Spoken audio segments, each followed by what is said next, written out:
appreciate the opportunity. Also appreciate funding from the state, the DVS, through the program, through the asset management program at NHDES. This project qualifies for $60,000 worth of principal forgiveness, as long as tonight goes well. Chris is in the hot seat, watch out. So, He's just being there though. but Sure he is. But anyhow, I do appreciate both the opportunity to work with the state and the district on this project.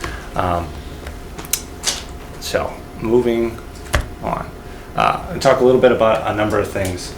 Basically, a general introduction to asset management. The district's done quite a bit over the course of the last few years.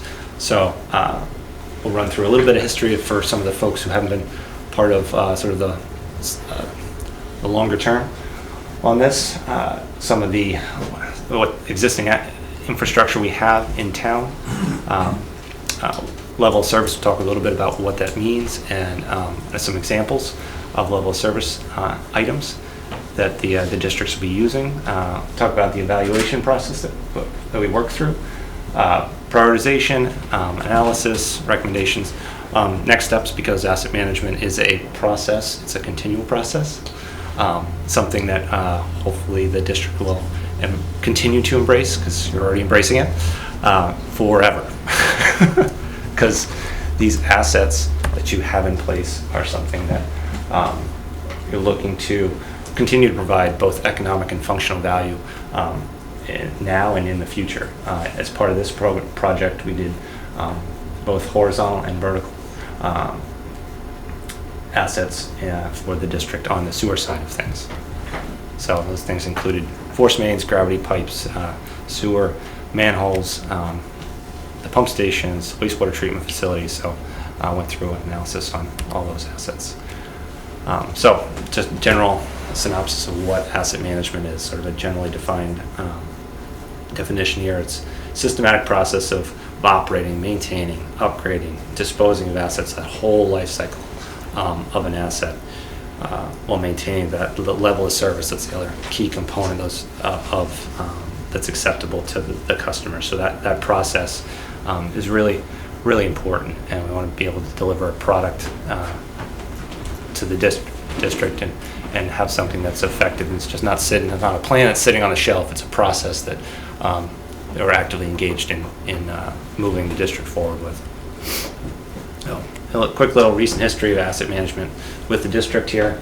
Over the last 5 years, the district has done a really good job in leveraging funds out of DES. But no, leveraging funds. We have an award-winning program. Exactly, yes.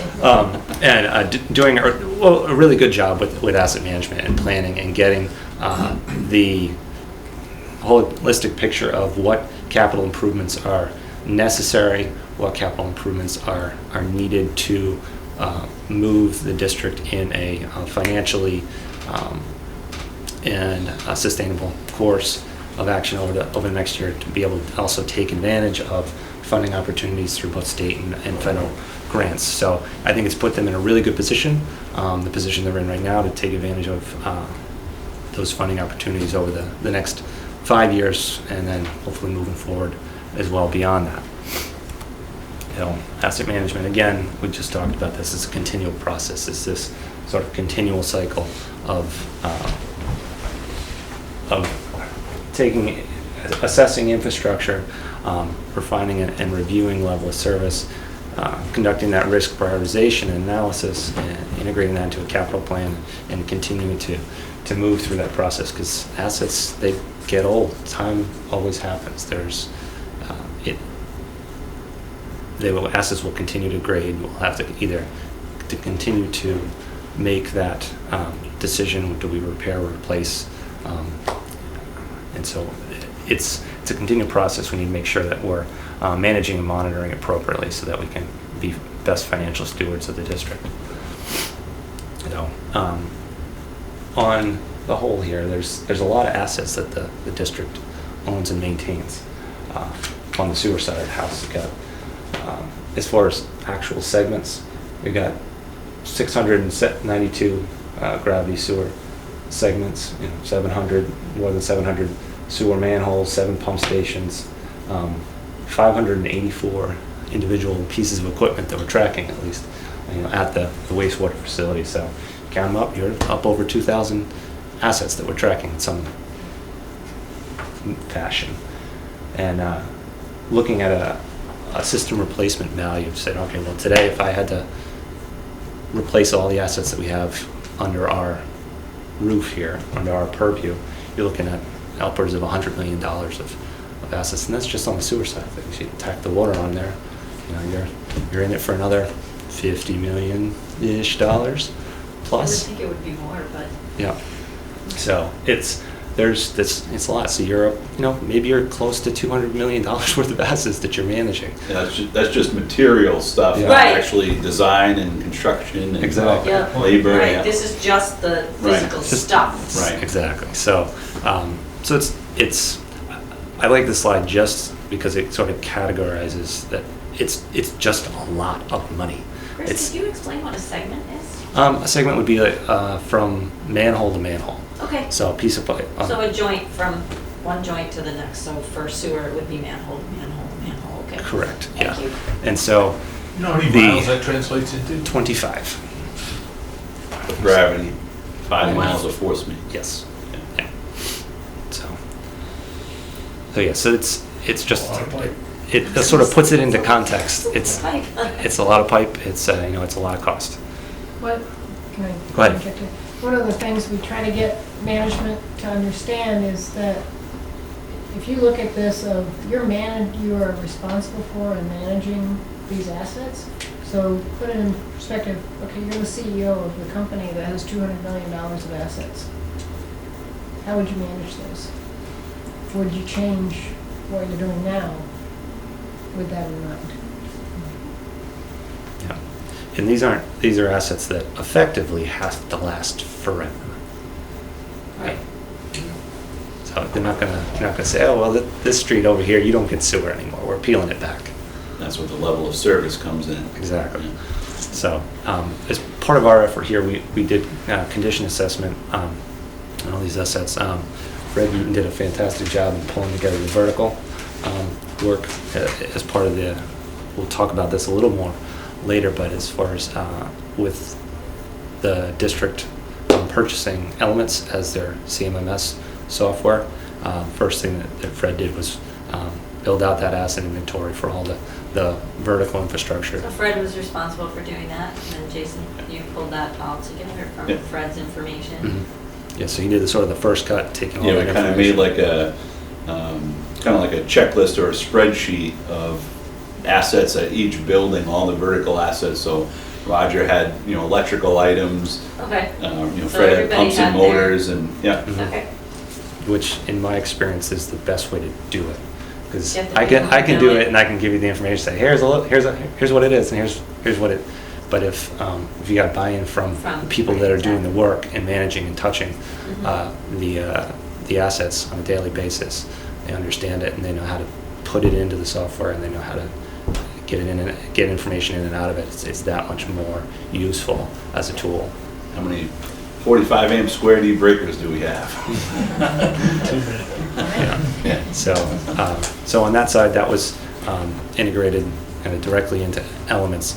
On the horizontal side, we went out and touched pretty much every single manhole in the system, I think. So that's roughly 700 assets that we went out, took a look at, You know, did binder, condition assessment. Probably a 4-inch binder full Yeah, of manhole inspection. yeah. And so And all the of that, manholes and all the pipes have been put into the ArcGIS. correct. Which is what you guys now use with your little tablets, so you Yeah. can Yeah. go around and do all the things we need to do. Yeah, so on the front end of that, we took the existing GIS, or sorry, the existing information from that binder, we used that kind of as our baseline. Right. And then went and did assessments and touched all of the other, all of the sewer manholes that are out there, got location, did condition assessments and Yeah. filled out the rest of those fields as best we could. There's still information that needs to get populated, but with all things, we can continue to refine data. So looking at and my apologies that this figure is very, very tiny, but the important part is really here. As far as what's critical, what's priority, R&R is replace and repair, priority monitoring, and opportunistic replace and repair. You have two assets in here. So this is looking at the sewer manholes. Right. So there were two that are in either between the combination of location and condition there that need to get touched now, and I believe those two have already been addressed. And the same thing, another 28 that need additional work. Recommend in the monitoring between priority monitoring and monitoring. That's basically the rest of your facility. So it's continued. These assets in particular, those should be reviewed in a 3 to 5 year window. The monitoring piece, you should be getting back in those in every 5 to 10 year window, just to understand what they look like. Are they falling in on each other? Is it just open it up, it's clean as a whistle, great, put it back down. You can punch all that in that asset condition assessment information back into the GIS, which is actually going to be Elements now. We'd be capturing that data and working through that process there. So all in all, very good condition assessment information. So level of service, what we did for level of service, we ended up having a couple of meetings, one with a couple of consumers. I think who was at those meetings? It was PSU and the hospital, I believe they had representatives from. And also I'm a member of the board as well. And just to make sure, I think it might be Steve, right? Yeah. Oh, yeah. I think it was Steve at the time. But anyhow, working through a level of service. So level of service is really looking at how the utility owners, managers, and operators want system to perform over the long run. This process is really, we looked at both vertical and collection systems, and some of the objectives associated with this. This is a little bit of a snapshot of the level of service table. We have a more expanded tool that we've produced the district will manage using moving forward. But for instance, looking at the top one there, eliminate sewer discharges, the environmental. That's the objective. It's a customer satisfaction issue, and you want to have your your SSOs at 0. You don't want any of those at all. You don't want any sewer overflows. Now, why is that important? Because I want sewer flowing over the road. Right. We'll be filling in the year-end 2019 what the actual was to compare it with our goals moving forward to see where we're at, kind of gauge how we're doing, and should we adjust our goals because it's not a realistic expectation of 0. Maybe we should have 1 in there as a SSO as more realistic than a 0, because we did have at least 1 SSO this year. So one of the nice things. Are you guys familiar with what level of service is? As far as the concept of it? Yeah. Okay. Yeah, and so, well, like Jason was saying, this almost kind of gets built out as a report card almost. Right. And so here's our goal, here's where we measure up against our goal, here areas where we're lacking, here's how we can develop those corrective actions. Those areas where we're doing a crack job of, is that it's almost like a double-edged sword there. If you're exceeding that goal by so much percentage, can you back off? Is the goal too easy? Was the goal too easy, or can you back off on effort associated with that? Right. So is there a way that you can allocate your resources a Find the little balance. you can allocate your resources a little better and move on to something, Right. move that resource to something that you need a little bit more work onto. So it's as you proceed through this over the first 2-3 years, you can figure out where that balance is. And where you need to allocate your resources more Yeah, effectively. the hope is to develop a level of service in line with both the district goals as well as our stakeholders' goals, so our users' goals. You know, what do they expect out of our service? You know, water to come out the tap every day, their toilet to flush every day, and, you know, how can we facilitate, you know, our goals and their goals, and find a happy medium essentially Right. on what level of service we should be providing them and what the costs are associated with that. Right. So from a prioritization standpoint, we took all the information that we've, all the condition assessment information that we developed, took for the consequence of failure information that we developed as pretty much as, I think the two of you probably remember on the water side of things, we developed a likelihood and consequence of. Plan. Exactly. Yeah. So, well, and I think you've taken a look at it too, Paul. Yes, I have. But the consequence of failure side of things, we use that same logic to build out the consequences of failure side for the sewer prioritization. And so we've got the consequence of, the condition assessment acting as our likelihood of failure component, and we've got our consequence of failure stuff that we developed. Right. What happens if it goes? Exactly. And so we built out, these categories here, kind of this A, B, C, D. And so the critical replacement, priority repair, priority monitoring, opportunistic replacement said, all right, if depending on where this falls out in this graph, effectively, this is how we would want to treat or manage our assets. So in this, if you've got really high consequence of failure and really high likelihood of failure, these are things that I need to manage appropriately. So there might be, is it either need to be repaired or replaced if they fall up there. If I can't do anything with the consequence of failure and it's going to be a 7, and my likelihood of failure is a 7 here as well, I can fix it or I can repair it, and I can bring my likelihood of failure factor down and get it out of this zone.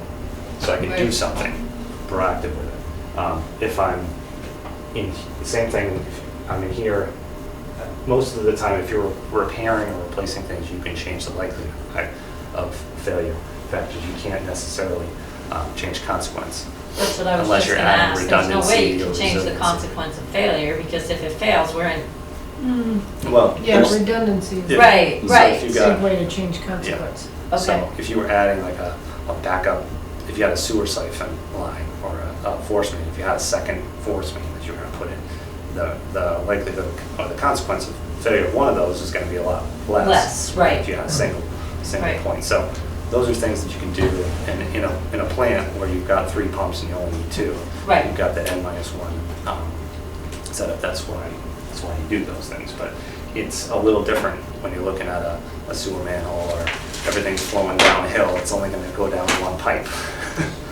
So for the most part, you've got a fixed consequence, but your likelihood is where you can manage risk. And you really want to, overall, you want to be driving that risk down this way. Right. But that balancing act is at what cost do I drive this risk down? Because you could have everything down here, but you pay $1 billion to make it right all the time and be new every year. But you don't want to be up here either and be spending no money, but have everything fail. Right. So it's that balancing act. And so, Do you have enough comparative data to tell us where we fit compared to other comparable size systems? I will show you what you look like, and then we'll have that discussion a little bit. So, sewer manhole structures, this is how you lay out. There's a couple of structures that fall into kind of that on the edge of replace Right. now and Right. do something soon. For the most part, most of your assets are in the monitoring arena, which is good. That's, fairly consistent. Sewer force mains, same thing. There's a couple of assets that should Well, be we've got managed 3 appropriately. Yeah. More that Yeah. are really on the cusp? Yeah, so but I think those actually end up getting addressed as part of some of the work that Right. we're doing right now. Right. Right, some of So the there's a- force main that comes Right. up through the football field up to Right, the Merrill to cross-country Emerson. Yeah. line from Pump Station 4. So you're Yeah. working through replacements of Right. those right now. And then gravity main, there's one in particular that excuse me, is right on that cusp, and then there's other ones that are. We got one most in of these, there. We've got one in the red. yes. And that might be the Most of main these are interceptor as well, old head into the clay. I think that one in particular is on the interceptor. The old RCP. Yeah, Yeah. that's falling apart. That's, And that's That'll that's be part of addressed the in Main phase- Street Yeah, That's- phase two. project. yeah, that's Right? underneath the railroad, next to the river. Right in where Yeah, we don't, is yeah. is the heart of the system. Yeah. So, it is, Decided that Who on. put that there? Who allowed that? yeah. So, That was it's, back in, what, the 1800s when somebody put that there? You want We're not around to accept Yes. responsibility. yeah. Oh my God. I preserved very well. So, this is just a snapshot of some of the information that gets produced out of the spreadsheet that we're working with. But the organization's done a really good job with working through rate analysis on both sides of the house. I'm not going to get into CIP. We've run through CIP and the ramifications and the plan over the next 5 years and you've got a really, really good plan. And all of Working on the a things, plan. all of the things that are in that short to medium term, as far as critical assets that need to get replaced, they all fall within those projects. So, and the same thing on the vertical infrastructure. You just went through an upgrade. We're doing another upgrade, and we're expanding the facility at the wastewater facility. So there, and you've got a pump station, a couple of pump station upgrades as part of Right, this it's all next part of 5-year that plan. nice So big it's all part of the 5-year plan. plan. So those things are planned to get the improvements that are noted in this are included in the 5-year plan. So, but above and beyond that, looking at what is coming out of the spreadsheet itself, it's about $8 million worth of full replacement if we work through all the ones that fall in here. Some of these streets are not currently on that, but there are also ones that are sort of closer to that priority monitoring thing, and that would be something that would moving forward once we get through this 5-year plan. 5-year plan. We move to the next 5-year plan. Exactly. Yeah, So, that's- and I think one of the big things is coming out of this is to have a decent outlook and saying, right, these are the things that are on the horizon, and as the town pulls in their asset management plan, say, all right, well, where are the synergies and how can we line these things up to make the projects most cost effective? Yeah, I think that's important, something we touched on a little bit, is really developing a wastewater master plan in Right, conjunction 'cause with we our have that current water master plan. So Yeah. and that water master plan took a lot of effort, a Mhm. lot of, So right now, we're a lot of the initial projects are, essentially piggybacking on the water priority projects. right, because that's the only Yeah, thing that we're using for guidance, and so Mhm. that's where most of our data is, Right. Yeah. exactly. So trying to Yeah. take the sewer Yeah. recommendations and put them into a new sewer master plan. Yeah. or have a combined master plan with different sections to Sections. address water and sewer. And- And we've been talking about melding what this is Mhm. into Yeah, a new plan. the nice thing about between the spreadsheets that we developed here and Elements is you have now kind of this living thing that helps you make Yep. decisions as far as what condition my assets are in and where have I spent the most time working through things and where is it in my life cycle. All right, well, Right. is this thing, You can does this definitely piece of figure out where equipment the need to trouble move? spots are, what we need to always be looking at for maintenance Mhm. and things where you can back off and, Exactly. Yep. Yeah, it creates a better decision matrix, essentially. of course. If we're, constantly going back to the same piece of equipment multiple times Right, we and know we're there's a logging problem. our hours, Right, we know there's yeah, a problem. We know there's a and problem. Instead of doing the halfway fix, we Right. should be going with the Right, whole way, or exactly. maybe, there's something that is on the fritz, but there's priorities beyond that. Right. We need to be able to balance that Right, out. we've gotta juggle it and make Yeah. sure we're doing the right thing. Exactly. Yeah, and so, moving forward from here, what do we need to do? Essentially, we need to use Elements, which is the software you guys purchased, which is fantastic. And it's really sort of continuing to collect that information on those assets, building that work order history into that program, revising, doing the inspections, scheduling the work, making sure that that information gets built into that data set so that, like you just said, we can make better data-driven decisions about how we manage these assets moving forward. Making sure that Elements and GIS are talking to one another, and whether it's new information that goes into GIS, goes into Elements, making sure that those data sets are coordinated will be really important. I think there's Elements has got a good plan. And the district's got a good plan moving forward, but it's definitely something that having divergent data sets is not a great idea. But I think there's a good way to, they've developed a good methodology to make sure that works. So yeah, in the we've district.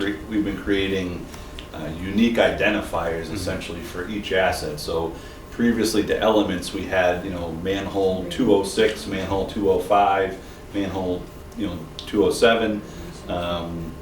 Now it's that number stays, but there's another essentially field that's used for, maybe a 7 or 8 digit number that we can actually track on versus having, essentially a naming system that doesn't jive directly with Elements Right. or vice versa with GIS. So we're Okay. working through the process right now Yep. to create that unique Create the identifier identifiers and be able to identify the GIS assets in that the match, Elements.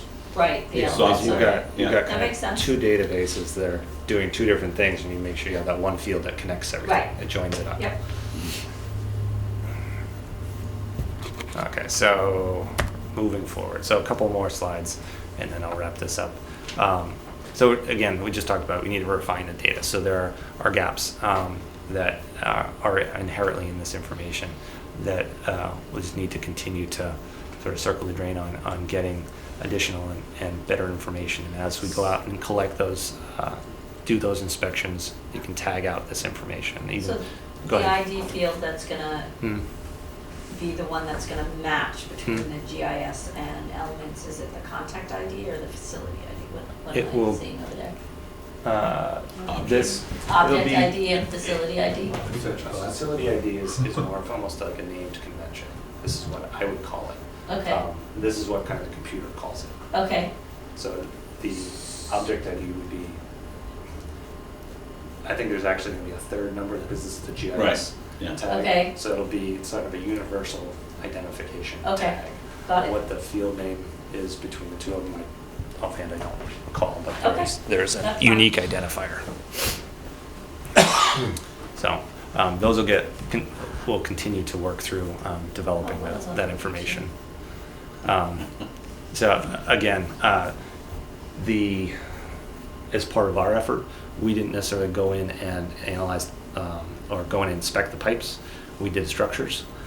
We didn't do the pipes, but continuing to work through pipeline assessment is we have the important. camera. Yeah, we recently bought a camera this year, so we are doing more camera inspections now, and that's Great. one of We the, have the camera. yep, that's one of the parts of the Elements program we're trying to integrate is actually to be able to tag the video footage to the asset. It's another thing we're Awesome. working through. Yep, awesome. Yep, and and there's tons and tons of information on how you can do that in a very organized and consistent manner Mhm. so that you can benchmark your system Right. against other people's system. Right. Using the NASCO process is a really good way to go That's about doing that. Yeah, the picture's a perfect example of Mm. why the district prohibits the use of Bricks? red bricks. I was gonna In our- say, in our that's a tables, yeah. manhole that's kind of started to fall apart and the bricks are going in to the manhole, which is not a good thing. Right. Yeah, the table's kind of falling apart there. So, anyhow, That's so, the riser rooms right on the edge of the, or is it the No, actual that's structure? the concrete structure. Structure, Yeah. okay. Who's shoe? Yeah. Probably Fred's. yeah, probably. And we've talked about this already, but implementing elements was a big part of this project. You know, the getting that as part of the work order management system and how you guys manage information in the district is really important. Being able to access that and leverage the data that's in the data that you've spent a lot of money, time, and energy collecting into better decisions is really going to be, you're going to be able to do a lot more. You're going to be able to see a lot more, I think, even as a commission and as an operator. Yeah, I think just the flexibility that going from paper to electronic files that we know is beneficial to everyone in the field. Right. So instead of, just like the tie cards, instead of going back to the plant and looking up the Yeah, you tie-in got that address or right. looking up Yep. the manhole condition, Yep. we can have that electronically in the field and be able to utilize that to say, oh yeah, that one's a horrible one. No wonder why it collapsed. Or Yeah, exactly. hopefully we don't Yeah. get to that point, but Yeah, we really don't like things collapsing. Yeah. we'll be able to better identify potential problems and making also decisions for new connections too. So we can be able to say, hey, you know, this pipe is old AC. It's probably not advisable to be cutting entire sections out to reconfigure a new development or something, and we'd have to look farther into that in the permitting process. So. Yeah. So that sums up my presentation here. Again, I appreciate the opportunity to work with the district, as always. I appreciate the opportunity that that the state has thrown out there as well, as far as continuing to work with that organization as well. And Sharon, I want to pitch it over to you real quick if you have any Yep. questions and comments. First off, I just want to commend the district for taking on asset management. As Jason said, it is an award-winning program, so we want to keep it that way. One of the ways that we are working with communities to make sure, just be able to check back in and say, how's your asset management program going, is when you come in for an SRF loan in the future, there is a fiscal sustainability plan requirement as part of getting that loan. As long as this asset management program is continuing and being used, you can certify that, yes, that we've met FSP, no problem. So it's just a requirement that goes off the table for the loans. And that's all loans in the future, as long as the asset management program is active. You mentioned kind of coming up with a wastewater master plan. We do have principal forgiveness for planning efforts, $75,000. You can apply in May or June for that. It is a competitive project, program right now. I think we got somewhere around 22 applications, and we funded 6 wastewater and 6 stormwater last year. But the money's out there. Is pipeline assessment work, would that qualify for that program, or? Have to read, the guidance document is on our website. Okay. If it was, we can fund kind of any planning project up to and including preliminary engineering. So it should be. Okay. Yeah, definitely an opportunity the district, Yeah. both the district and the town should take advantage of.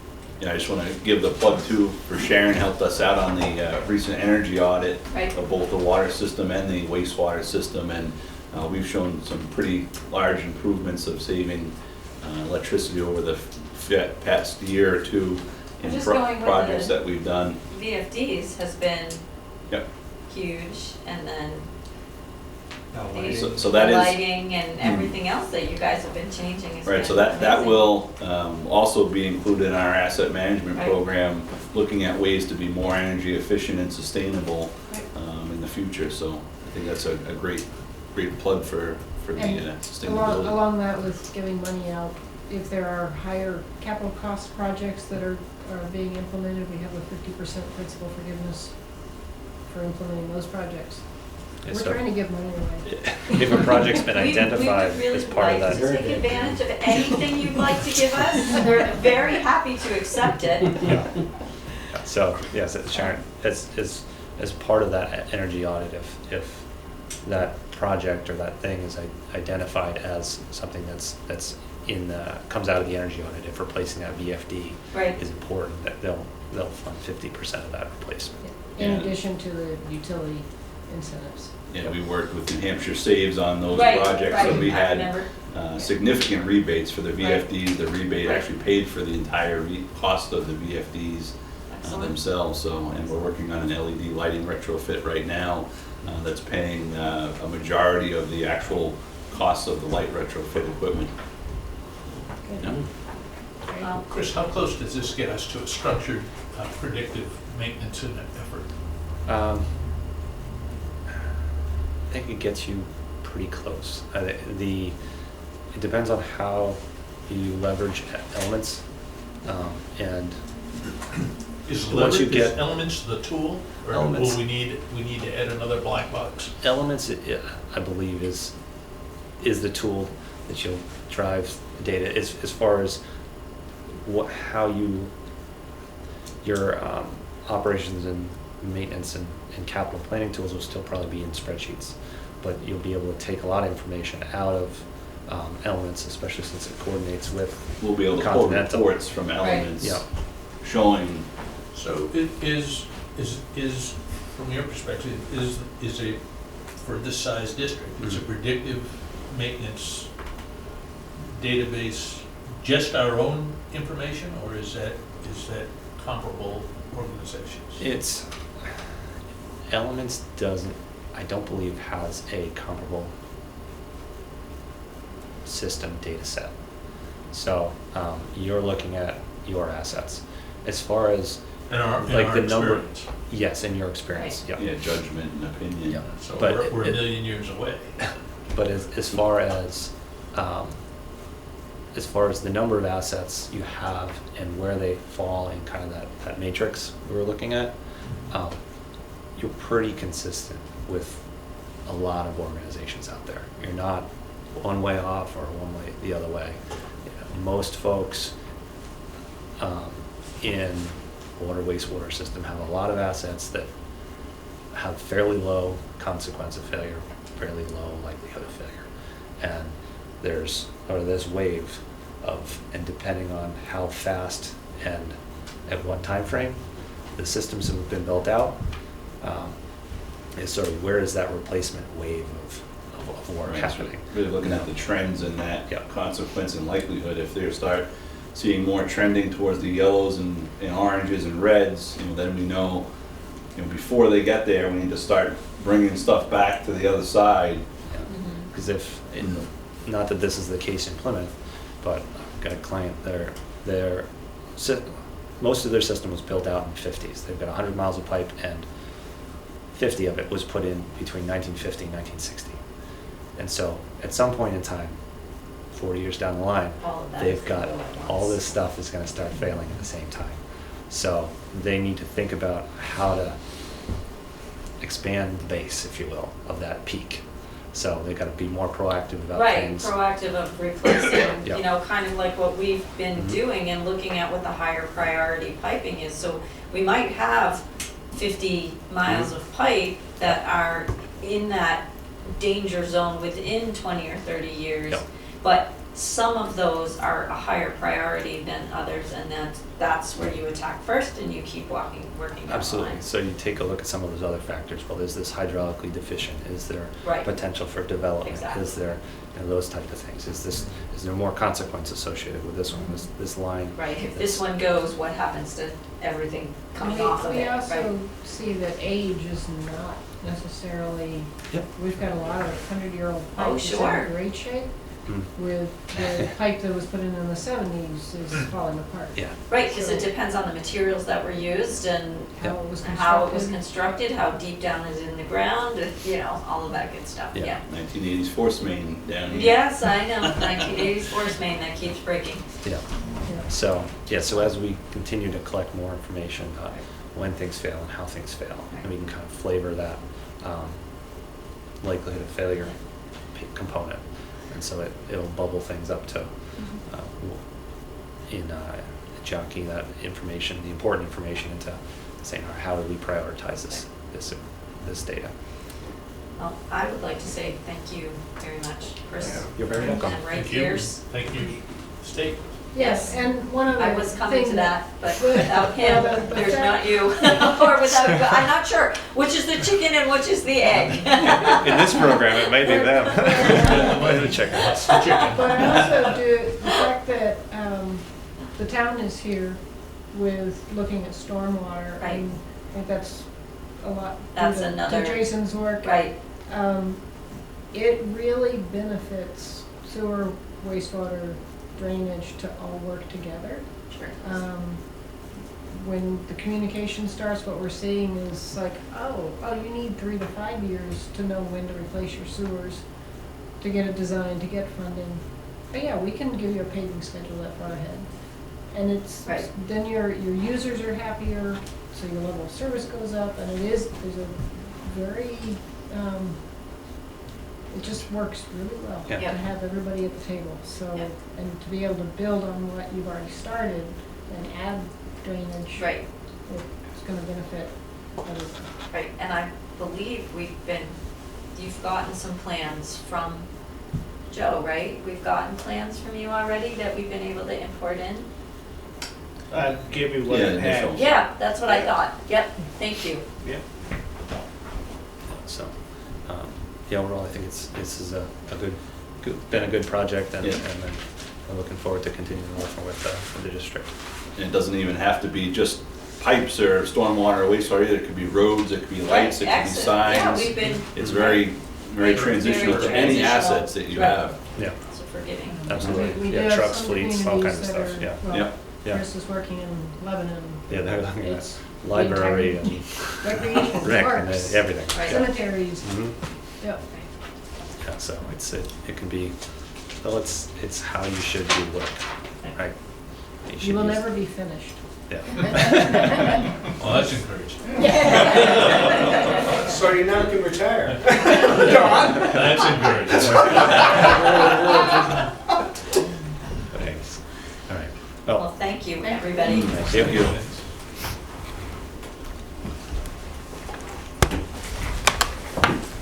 Okay, Now for our meeting. and now for our meeting, exactly. I'm gonna find-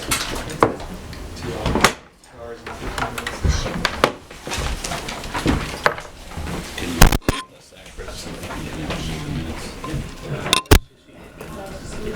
Kim? Is it Sharon or Sharon? Yes. Sharon, do you need any more from us? I'll get it. for you. We just go straight through Chris. That's what I want to know. He knows what to do. Chris, you tell Jason when you need more. I just threw you under the bus. We're all good. Take care. Thank you. Yeah. Talk to you soon. Okay. Awesome. Alrighty, so, meeting minutes, motion please. Make a motion, we approve the October 29th meeting minutes as presented to us. I'd second that. All those in favor? Aye. Aye.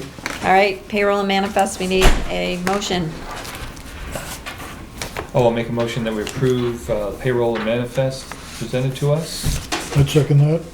All those in favor? Aye. And while we're signing, let's do the purchase recs. Since last meeting, we just need to process those. Can I have I'll a make a motion motion? that we approve purchase recs presented to us this evening, which we will describe here. Yep, we have Second pump station 4 valve cover gasket, 243073, Generator, voltage regulator, thermostat and gasket, $2,240.77. Washer machine, is that supposed to be washing machine? And stainless steel dishwasher, $1,509.98. And then, brass washing spray nozzles, vertical restrictors, and bushings. I'm assuming that is for some lovely part on the press for $2,718.60 because we already had part of a purchase order for that. So do we need to, all of those in favor? Aye. See y'all, have a great You too, thank you. You too, drive safe.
All right, new business, we want to consider a new update to our website. Did everybody get a chance to look at that online? Yes, I did. I submitted comments to Don, and I I'd be had ha- submitted a couple of comments to Don as well. I think my main concerns, and I mean, I'm quite enthusiastic about the proposal. My concerns were costs related to specifically migrating data from our existing site to the new site, and then if we ever in the future decided to move yet again, To somewhere their else. What's the migration Yes, out? because we're currently under a WordPress site. It's a Drupal-based site that they're proposing. These are not, Right, this is apples and right, oranges, right. so there's work Well, involved. yeah, It I wasn't mean, clear there's to me what. Bluehost, there's all But there sorts of wasn't- different, There wasn't clear to me whether the costs for migration Were included. Yes. Yes. So, here's the story. Can I sign this one? Oh, We've learned since this demo that there may be at least two other similar offerings. And so. different companies. Different, yes, but all industry related. Yes. And so, Wright Pierce recommended that we look at one that appears to be a little less expensive, but maybe not as this one. And then Jason learned of one through one of his professional associations. So what I would suggest is that initially I was going to suggest that we approach it from a committee perspective. But I learned that half of my idea didn't hold water, because in the past, we worked with committees and as a result wouldn't have to publicly notice once we get things coordinated, but as it turns out, while the commissioners wouldn't have to, the committee would. Okay. So what I am suggesting is that we ask Chris to set up demonstrations from all three on. Chris Burt. Chris Burt. Oh, I'm sorry. Kim?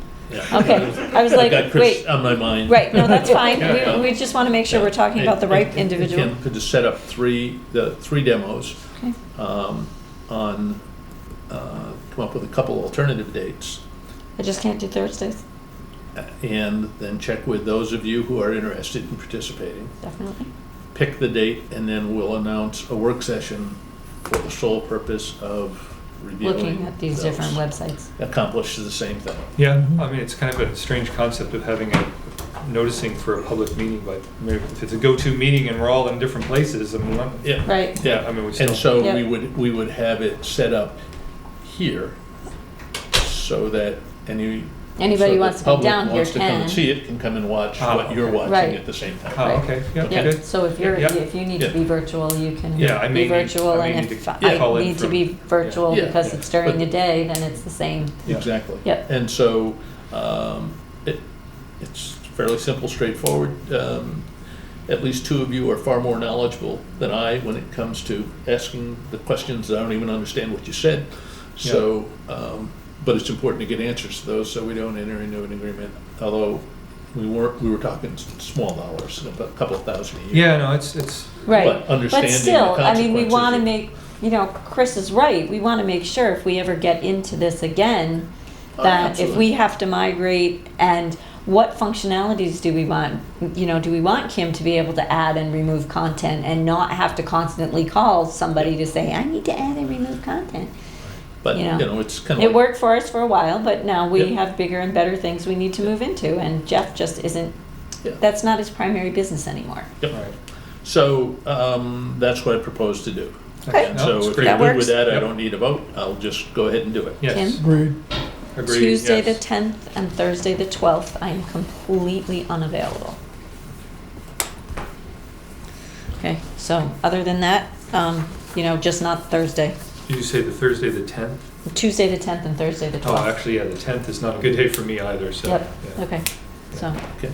we have some So dates that. it's not wicked urgent that we get it done, in the next week or two, but I would like to get to a decision point so we can implement, so that by the time we're ready to engage the community in discussions about sequencing and planning for the upcoming construction, we've got something that is a working tool Yep, that allows us to communicate with people, allows people to sign up to receive emails and Yes. distribution of data. Yeah, yeah, yeah. Yep. That's- Okay. that's all good. any old business? Well, I can report it either way, so let's do Yeah, both at the same okay. time. We were informed this morning that the judge in the appeal has found in our favor. And so the judge granted a preliminary injunction We were all surprised. and however, has stayed have the heard order, this. the implementation until 12/31, so that all parties have an opportunity to appeal to the New Hampshire Supreme Court. And that is where we're at And the that's where moment. we are at the moment. I am informed that there is a status meeting Mhm. between the judge and the lawyers on December 6th. And so if there is likely to be any more news, it will be after that. And Okay. so, So December 6th. That's where we are. Is our date. And anything else? Nothing else, All right. other than have a happy Thanksgiving. Yeah, well, purchase recs all. are done. There is no public, they all left. And our next upcoming meeting is scheduled for December 17th. Is everybody okay with that? At least at the moment, yes. I think fine. I'm okay. Yep. Got it on my calendar. All righty. And